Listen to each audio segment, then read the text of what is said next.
And let's turn now to MSNBC political analyst Howard Fineman, also the senior Washington correspondent and political columnist for Newsweek magazine. Good evening, Howard. Hi, Keith.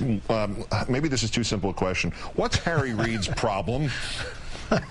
Well, let's see. There are a few of them. One, he's caught between the wiener of the House and the bun of the Senate. I'm sorry. But the problem is, as Congressman Wiener said, they can't pass a bill in the House without a public option.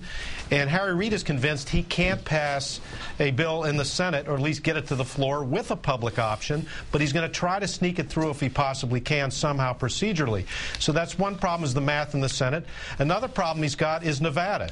Now, Nevada went for Obama by 13 points in 2008, but Harry Reid is unpopular right now, at least you believe the polls in Nevada, and he doesn't know quite where to turn politically. He's being attacked from the left with ads. He's being attacked from the right because in certain ways Nevada is a conservative state. There are also a lot of union people in Nevada who are worried about taxing those big health care plans.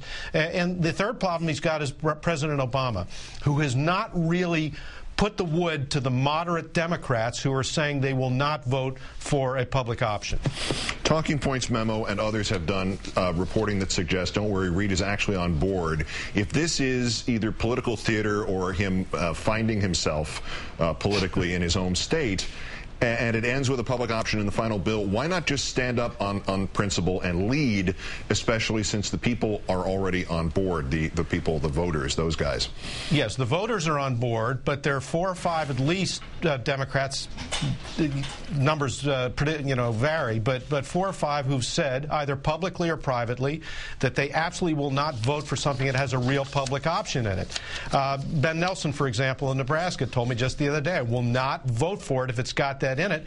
Harry Reid's problem is to design something that is partakes of the public option, that's enough of a public option in the bill that is to be voted on to the floor to get the 60 votes in there, because procedurally he needs some whiff of the public option in there so that it can remain in the bill. Procedurally, you want to have the bill and force somebody to vote it out rather than the other way around. So that's what he's trying to do. And that leads to a version of the question that I asked Senator Wyden when he and I were both in Washington last night, which is, are they all still pushing for the public option but also simultaneously preparing for life without it?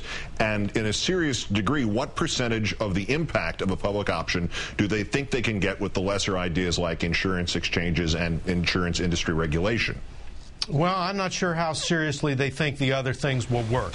What would work in an alternative that they're not really considering is Senator Wyden's idea of really opening up health care and health insurance to competition, allowing individuals to choose health insurance nationwide. That's his rather radical at this point alternative, but they're not really considering that. I think without the public option, it's got to have to rely on really firm federal regulation and also on getting rid of the antitrust exemption, because the antitrust exemption allows health insurance plans in some parts of the country to have a virtual monopoly. That can't be allowed to stand, or there won't be true cost-cutting reform. And last question, no matter what you think the Democrats are doing here, are the Republicans doing it worse? If that last poll says that bipartisanship means little to the voters and more people think this is too little rather than too much, why are the Republicans sticking to an anti-patient platform? Well, I can't explain why they think the way they do sometimes. They're convinced that the public is really worried about deficits and debt, and they are. But I think especially in this recessionary period with concerns about the economy, they're worried more about health care, both keeping what they have and making sure that everybody has some. And I think the Republicans may reap short-term gains from their position here, but especially if in the end the Democrats get a bill, almost any bill, it'll be the Democrats in the end, come Obama's re-election campaign, who will benefit. Howard Fineman of MSNBC and Newsweek, as always. Howard, great thanks. Thank you, Keith.